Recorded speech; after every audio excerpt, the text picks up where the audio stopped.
Good morning students. Today we are going to discuss types of adsorption. Okay? तो आज जो हमारा topic है वो है types of adsorption. चलिए, depending upon the nature of the forces between adsorbate and adsorbent, okay, adsorption can be divided into two parts. Okay?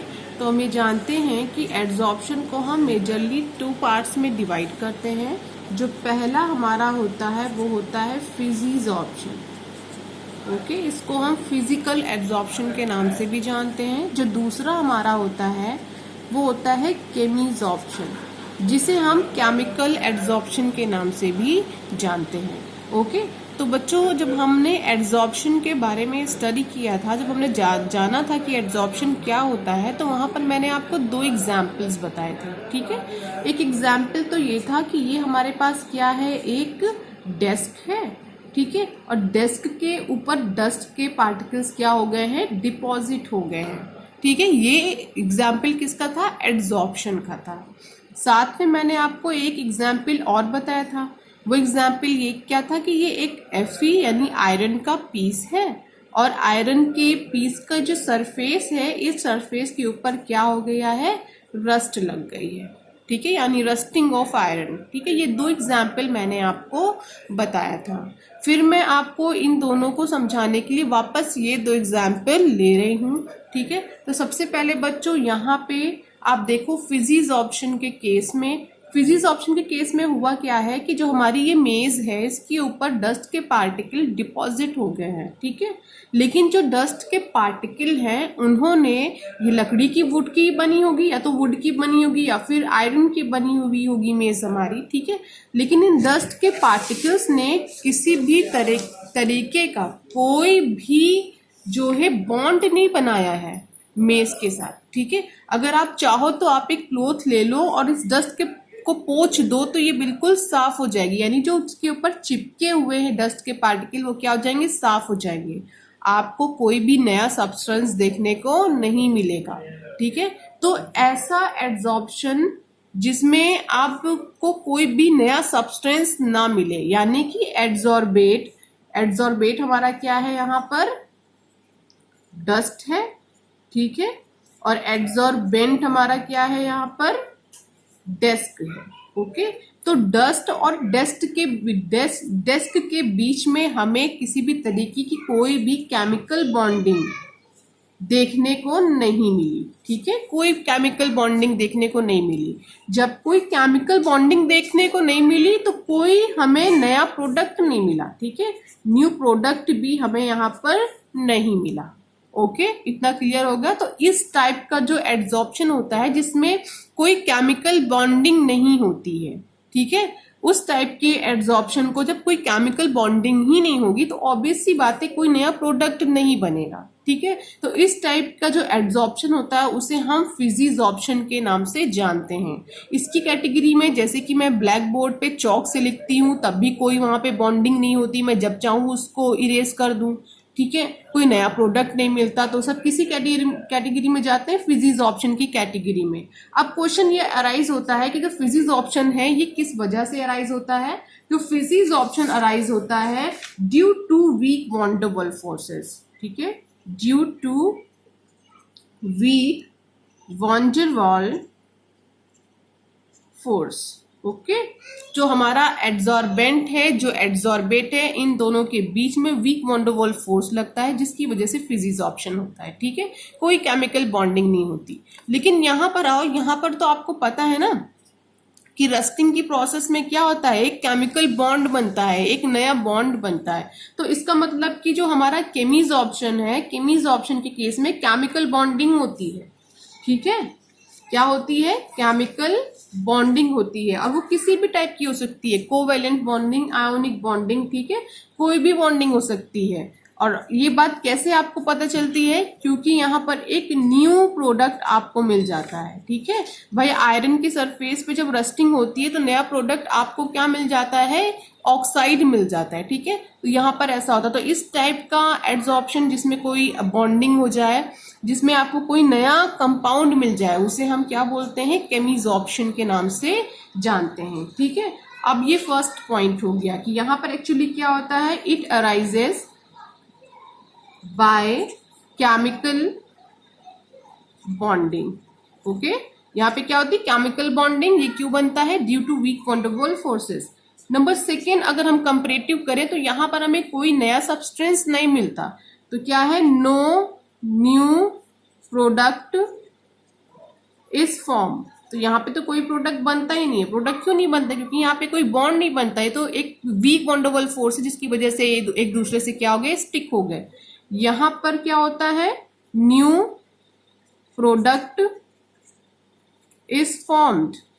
ठीक है, तो यहाँ पर बच्चों हम कर क्या रहे हैं, हम फिजिक्स ऑप्शन और केमिक्स ऑप्शन को कंपैरेटिव पढ़ रहे हैं। हम कंपैरेटिव इसलिए पढ़ रहे हैं, जब हम कंपैरेटिव पढ़ेंगे बच्चों तो हमें आसानी से समझ में आ जाएगा। ठीक है, नेक्स्ट पॉइंट हमारा है specific in nature, to it is non specific in nature. जो हमारा फिजिक्स ऑप्शन होता है ये नॉन स्पेसिफिक नेचर का होता है। ठीक है, अब देखिए डस्ट है, डस्ट यहाँ पर एक मेज पर आकर के डिपॉजिट हुई है, तो कोई जरूरी नहीं है कि ये डस्ट के पार्टिकल सिर्फ एक मेज को ही ढूंढ रहे हैं डिपॉजिट होने के लिए। ठीक है, अगर एक रूम में आपका डेस्क है, चेयर है, फ्लावर पॉट है, या फिर कोई भी अदर चीज रखी हुई है, तो उस सब चीज के ऊपर इक्वली डस्ट हमारी क्या हो जाएगी, डिपॉजिट हो जाएगी। ठीक है, तो कोई स्पेसिफिक नेचर नहीं है कि हमें ये चीजें चाहिए डिपॉजिट होने के लिए। ठीक है, लेकिन यहां पर अगर हम आते हैं तो ये तो हाईली स्पेसिफिक है। ठीक है, हाईली स्पेसिफिक क्यों है, क्योंकि आपको ये तो पता है ना कि रस्टिंग की प्रोसेस होने के लिए, यानी कोरोजन के लिए ऑक्सीजन एंड वाटर का होना कंपलसरी है। इन दोनों की प्रेजेंस में ही रस्टिंग की प्रोसेस होती है, और रस्टिंग के लिए आयरन का होना जरूरी है। ऐसा नहीं है कि आप एक लकड़ी की मेज रखोगे और उसके ऊपर रस्टिंग हो जाएगी, ऐसा नहीं है। ठीक है, आयरन कंपलसरी है कि कोई आयरन का मटेरियल होगा, और साथ में ऑक्सीजन और वाटर का होना कंपलसरी है। ठीक है, तो ये हाईली स्पेसिफिक नेचर का है। ठीक, इसके बाद हम आते हैं इट इज रिवर्सिबल। ओके, तो जो फिजिक्स ऑप्शन है ऑब्वियस सी बात है रिवर्सिबल है। कितनी बार मैं चौक से लिखती हूँ, कितनी बार मैं उसको इरेज करके दोबारा लिखती हूँ। ठीक है, तो ये क्या है, रिवर्सिबल है। लेकिन यहाँ पर ये क्या है, इरिवर्सिबल है। अब इरिवर्सिबल कैसे है, तो आप जानते हो कि एक बार अगर रस्टिंग की प्रोसेस हो गई है तो आपका आयरन यानी Fe जितना Fe2O3 में कन्वर्ट हो चुका है, यानी रस्ट में कन्वर्ट हो चुका है, उतना वापस आयरन में कन्वर्ट नहीं होता। ठीक है, जितना आयरन खराब हो चुका है, Fe2O3 में कन्वर्ट हो चुका है फेरिक ऑक्साइड में, वो वापस आयरन में कन्वर्ट नहीं हो सकता। ठीक है, जो उसका प्रोडक्ट होता है वो वापस रिएक्टेंट में कन्वर्ट नहीं होता।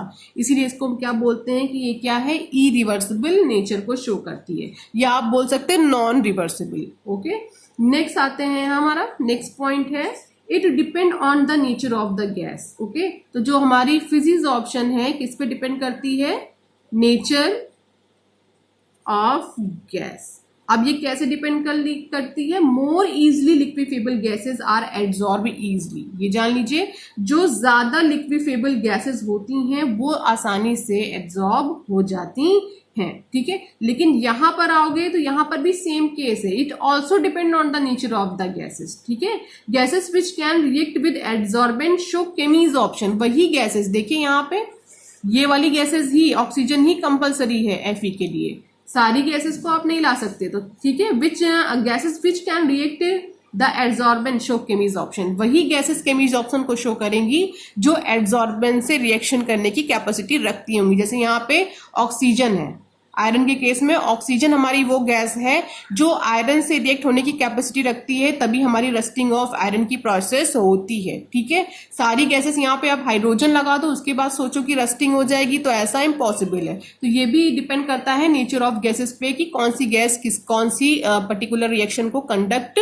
करा सकती है। ठीक है, और यहाँ पर क्या है, more easily liquefiable gases are absorb easily. Okay, तो बच्चों जब आप गैस के लिक्विफैक्शन के बारे में पढ़ोगे कि कौन सी गैस किस टेम्परेचर पे लिक्विफाइड हो जाती है, तो वहां पर आपको एक टर्म मिलेगा क्रिटिकल टेम्परेचर का। ठीक है, तो ये जान लीजिए क्रिटिकल टेम्परेचर क्या होता है। तो for a liquefaction of a gas certain minimum temperature require is called critical temperature. किसी भी गैस के लिक्विफाइड होने के लिए कुछ मिनिमम टेम्परेचर रिक्वायर होता है, उसी टेम्परेचर को हम क्रिटिकल टेम्परेचर कहते हैं। ठीक है, above this temperature gas can not be liquefied. ठीक है, इस टेम्परेचर से ऊपर गैस हमारी लिक्विफाइड नहीं हो सकती। ठीक, चलिए हम आते हैं नेक्स्ट पॉइंट पर। नेक्स्ट पॉइंट है हमारा enthalpy of adsorption is low. ठीक है, इंथैल्पी यहां पर क्या होगी, लो होगी, और यहां पर इंथैल्पी हाई होगी। ऑब्वियस सी बात है, इंथैल्पी यहां पर लो होगी ही, क्योंकि यहां पे कोई केमिकल बॉन्डिंग नहीं हो रही है। ठीक है, और यहां पर केमिकल बॉन्डिंग हो रही है, नया प्रोडक्ट बन रहा है, तो यहां पर क्या होगी, इंथैल्पी हमारी हाई होगी, यहां पर इंथैल्पी हमारी लो होगी। तो नेक्स्ट टर्म में हमारा सरफेस एरिया का भी आता है। ठीक है, surface area is directly proportional to the physisorption. ठीक है, और नेक्स्ट पॉइंट है सरफेस एरिया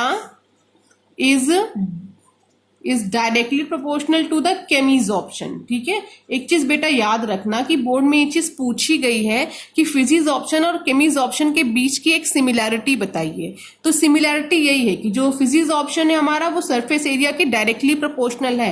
मेज जितनी बड़ी होगी, जो हमने यहाँ पे देखिए रखा हुआ है अपना डेस्क, ये डेस्क जितना बड़ा होगा उतनी ही ज्यादा इसके ऊपर डस्ट के पार्टिकल आकर के डिपॉजिट होंगे, तो फिजिजॉर्प्शन उतना ही ज्यादा होगा। सेम केस यहाँ पर भी है, जो हमारा आयरन का पीस है वो जितना ज्यादा बड़ा होगा उतनी ही ज्यादा उसके ऊपर रस्टिंग की प्रोसेस होगी, तो केमिजॉर्प्शन क्या होगा, उतना ही ज्यादा होगा। तो ये एक सिमिलैरिटी है जो केमिजॉर्प्शन और फिजिजॉर्प्शन के बीच में है।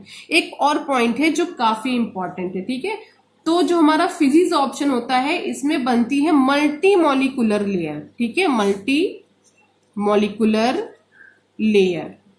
ठीक है, अब इसका मतलब क्या है, और यहां पर जो बनती है हमारी यूनी मॉलिक्यूलर लेयर। ठीक है, तो मल्टी मॉलिक्यूलर लेयर का मतलब क्या होता है कि सपोज कि ये सरफेस है आपकी किसकी, एड्सॉर्बेंट की।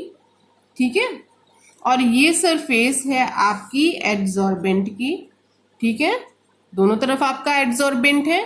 तो यहां पर जो लेयर बनी है देखिए मल्टी मॉलिक्यूलर, एक के ऊपर एक, एक के ऊपर एक, एक के ऊपर एक, लेकिन यहां पर यूनिमॉलिक्यूलर केवल एक ही लेयर बनेगी।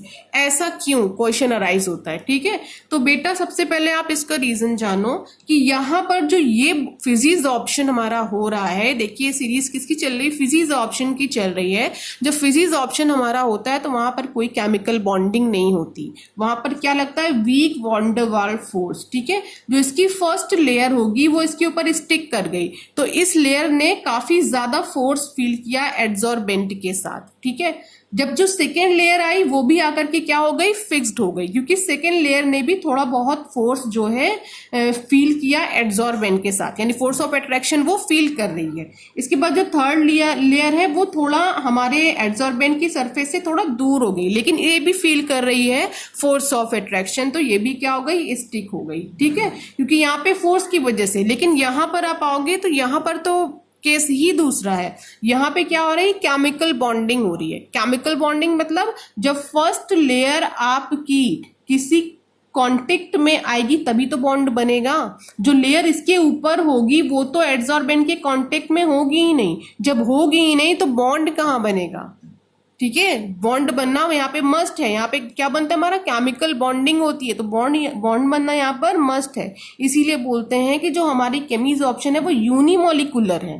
ठीक है, यहाँ पे जो दूसरी लेयर होगी, दूसरी लेयर तो कोई कभी बॉन्डिंग एड्सॉर्बेंट के साथ बना ही नहीं पाएगी, क्योंकि वो उसके बीच में एक लेयर और प्रेजेंट होगी, वो लेयर एक दूसरे से क्लोज कांटेक्ट में होगी, तो बॉन्डिंग उन दोनों के बीच में होगी। जो पहली वाली लेयर होगी उन दोनों के बीच में होगी, तो दूसरी वाली लेयर के साथ केमिजॉर्प्शन होना पॉसिबल नहीं है। इसीलिए बोलते हैं जो केमिजॉर्प्शन है हमारी वो यूनिमॉलिक्यूलर है। ठीक है, और जो हमारी फिजिजॉर्प्शन है वो मल्टी मॉलिक्यूलर है। ठीक है, it forms multi molecular layer, बहुत सारी लेयर बना सकता है, क्योंकि यहाँ पे तो फोर्स से काम चल रहा है ना। पर इसमें ज्यादा फोर्स फील करेगा, सेकंड वाले में कम, थर्ड वाले में और कम, लेकिन फील तो करेगा, तो थोड़ा बहुत वो उससे स्टिक रहेगा, तो इसकी कई लेयर्स बन जाएंगी। बट इसकी एक ही लेयर बनेगी, दूसरी लेयर नहीं बन सकती, क्योंकि दूसरी लेयर तो कांटेक्ट में होगी ही नहीं एड्सॉर्प्शन के, वो एड्सॉर्बेंट के, ताकि वो कोई दूसरा अपना कंपाउंड बना सके। ओके, तो ये हमारा कॉन्सेप्ट था फिजिज ऑप्शन का और केमीज ऑप्शन का। एक बार फिर से जान लीजिए, फिजिज ऑप्शन जो होता है हमारा वो वीक बॉन्डेबल फोर्स की वजह से होता है, ठीक है, जिसमें कोई नया कंपाउंड बनता नहीं है, ये नॉन स्पेसिफिक नेचर का होता है, ठीक है। दूसरा, ये रिवर्सिबल होता है। तीसरा, इसकी जो इंथैल्पी होती है वो कम होती है। फिजिज ऑप्शन सरफेस एरिया के डायरेक्टली प्रोपोर्शनल होता है और ये क्या बनाता है, मल्टी मॉलिक्यूलर लेयर बनाता है। नेक्स्ट है हमारा केमीज ऑप्शन। तो केमीज ऑप्शन हमारा अराइज होता है, केमिकल बॉन्डिंग बनती है यहाँ पर, तो हमें कोई न्यू प्रोडक्ट मिलता है, ठीक है। ये हाईली स्पेसिफिक नेचर का होता है, ठीक है। दूसरा हमारा ये इरिवर्सिबल होता है। तीसरा है इसकी इंथैल्पी क्या होती है, काफी ज्यादा होती है, क्योंकि यहाँ पे बॉन्डिंग होती है, तो ऑब्वियस सी बात है, ठीक है। नेक्स्ट है हमारा सरफेस एरिया। सरफेस एरिया के जो है डायरेक्टली प्रोपोर्शनल होता है हमारा केमीज ऑप्शन, और हमारा केमीज ऑप्शन बनाता है यूनिमॉलिक्यूलर लेयर, ठीक है।